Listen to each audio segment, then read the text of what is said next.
एक घने गरजते हुए जंगल के ठीक बीचों बीच छिपे एक 10वीं शताब्दी के शानदार किले की कल्पना कीजिए, जहां शेरों की दहाड़ गूंजती है और प्राचीन पत्थरों में सदियों पुराने राजदफन हैं।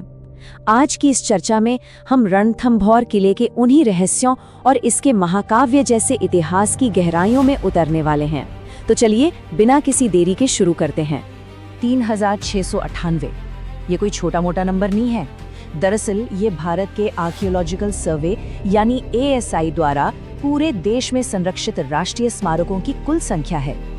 ये आंकड़ा हमें बताता है कि हमारी विरासत कितनी विशाल है, और इसी विशाल विरासत का एक बेहद खास हिस्सा है हमारा आज का ये गंतव्य। अब इतनी बड़ी सांस्कृतिक विरासत को संभालना कोई आसान काम तो है नहीं। इसके लिए एक बहुत बड़े एडमिनिस्ट्रेटिव सिस्टम की जरूरत पड़ती है। इसी सिस्टम के तहत आता है जयपुर सर्कल, जो राजस्थान की इन बीहड़ पहाड़ियों के बीच मौजूद रणथंभौर किले की देखरेख करता है। वैसे आज हम इसे रणथंभौर कहते हैं, लेकिन इसका मूल नाम था गढ़ रणथंभौर। ये नाम कोई इत्तेफाक नहीं है, बल्कि इसकी पूरी ज्योग्राफी को बयां करता है। गढ़ यानी किला, रण यानी युद्ध का मैदान, स्तंभ का मतलब वो इकलौता पहाड़ जिस पर ये खड़ा है, और भोर यानी दो पहाड़ियों के बीच की प्राकृतिक खाई। ये सब मिलकर इसे एक अभेद्य दुर्ग बनाते हैं। और इस किले तक पहुंचना भी अपने आप में किसी रोमांच से कम नहीं है। जंगल की हरी भरी कैनोपी से लगभग 700 फीट ऊपर तक का ये ट्रैक सच में अद्भुत है। चारों तरफ बंदरों की उछल कूद, दूर से आती हिरणों की आवाजें और रंग बिरंगे पक्षियों की हलचल, ये सब एक ऐसा माहौल बनाते हैं कि लगता है जैसे जंगल खुद हमारा स्वागत कर रहा हो। The architecture of defence built to repel. अब इस प्राकृतिक सुंदरता से थोड़ा आगे बढ़ते हैं और चौहान वंश की उस मिलिट्री इंजीनियरिंग और मैथमेटिकल सोच को देखते हैं, जिसे खास तौर पर दुश्मनों के छक्के छुड़ाने के लिए डिजाइन किया गया था। जरा इनकी प्लानिंग देखिए। युद्ध के हाथियों को रोकने के लिए इनकी रणनीति बिल्कुल अचूक थी।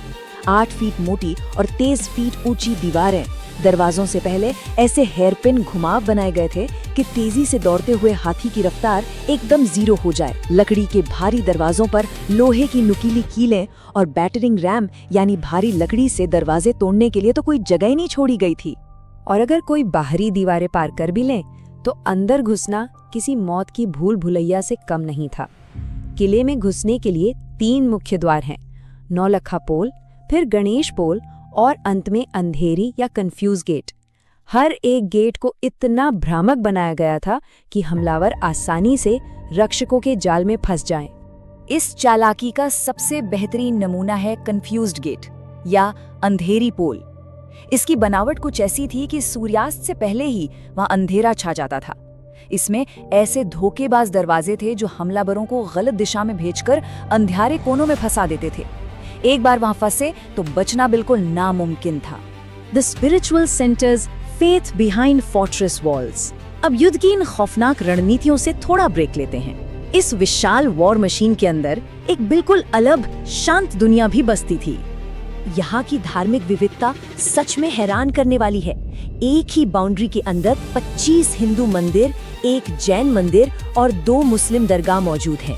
और दिलचस्प बात यह है कि ये मस्जिदें और दरगाहें तब बनाई गई थीं जब अलाउद्दीन खिलजी ने यहाँ 2 साल तक राज किया था।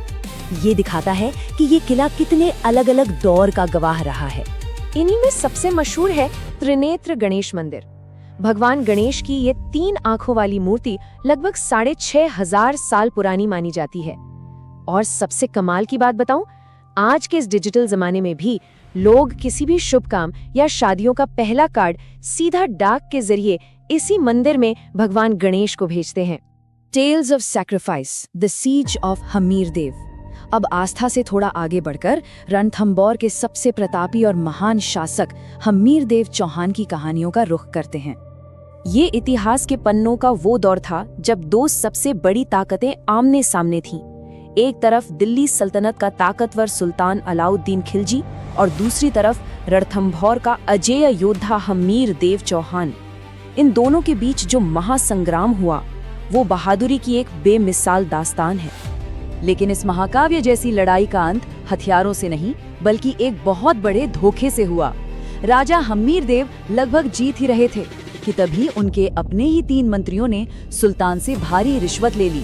उन्होंने जानबूझकर किले की ओर हार का गलत सिग्नल भेज दिया। ये इतिहास का वो प्लॉट ट्विस्ट था जिसने सब कुछ पलट कर रख दिया। उस झूठे सिग्नल का असर इतना दर्दनाक था कि कोई सोच भी नहीं सकता। जब किले के अंदर हार की झूठी खबर पहुंची तो दुश्मनों के हाथ लगने से बचने के लिए 13,000 रानियों और वीरांगनाओं ने आग में कूदकर अपनी जान दे दी। ये राजस्थान के इतिहास का पहला जौहर था, एक ऐसा बलिदान जिसने इन पत्थरों को हमेशा के लिए एक गहरी उदासी से भर दिया। इसी बलिदान से जुड़ी एक और रुला देने वाली कहानी है पद्मावती तालाब की। राजा हम्मीर देव की एक अविवाहित बेटी थी जिसे वो प्यार से पद्मावती कहते थे। ऐसा कहा जाता है कि जब हमलावर अंदर घुस आए तो वो एक जादुई पारस मणि लेकर इस तालाब में कूद गईं, वो मणि जो लोहे को सोना बना सकती थी।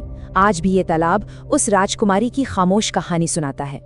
A living legacy, architecture and nature today. इतिहास की इन रुला देने वाली यादों से थोड़ा बाहर आते हैं। इतने खूनी संघर्ष और समय के थपेड़े सहने के बाद आज इस किले की चोटी पर क्या बाकी है? यहाँ का सबसे शानदार स्ट्रक्चर है ये 32 खंभों की छतरी। इसे 1280 ईस्वी में राजा हम्मीर देव ने बनवाया था। इसके 32 खंभे दरअसल उनके पिता जैत्र सिंह के 32 सालों के राज को दर्शाते हैं। मजे की बात यह है कि राजा यहीं अपना दरबार लगाते थे, सीधे आम जनता की फरियाद सुनते थे। इसके बेस में एक शिवलिंग भी मौजूद है। अब मॉडर्न हिस्ट्री का एक सरप्राइजिंग फैक्ट भी सुन लीजिए। किले के ठीक नीचे मौजूद है जोगी महल। एक वक्त पर ये वीवीआईपी लोगों के लिए एक शानदार रिट्रीट हुआ करता था। जरा सोचिए, बिल क्लिंटन और अमिताभ बच्चन जैसी हस्तियों ने इन प्राचीन खंडरों और घने जंगलों के बीच शांति के पल बिताए हैं। लेकिन इन सब ऐतिहासिक उथल पुथल का एक ऐसा गवाह है जो आज भी बिल्कुल वैसा ही खड़ा है। किले में मौजूद ये विशाल बरगद का पेड़, जो भारत का दूसरा सबसे बड़ा बरगद है। ये करीब 1000 साल पुराना है। इस एक अकेले पेड़ ने ना जाने कितने राजाओं का आना और जाना देखा है, कितनी तोपों की आवाजें सुनी है। ये एक सच्चा मूक दर्शक है। How does a brutal theater of war transform into a sacred sanctuary for nature and history? सोचकर देखिए, कैसे खून खराबे और युद्ध का एक क्रूर मैदान समय के साथ प्रकृति और इतिहास के एक पवित्र और शांत मंदिर में बदल जाता है। रणथंभौर सिर्फ पत्थरों का ढांचा नहीं है, ये समय की ताकत और कभी न हार मानने वाले इंसानी जज्बे की एक जीती जागती कहानी है। आज के इस सफर में जुड़ने के लिए शुक्रिया।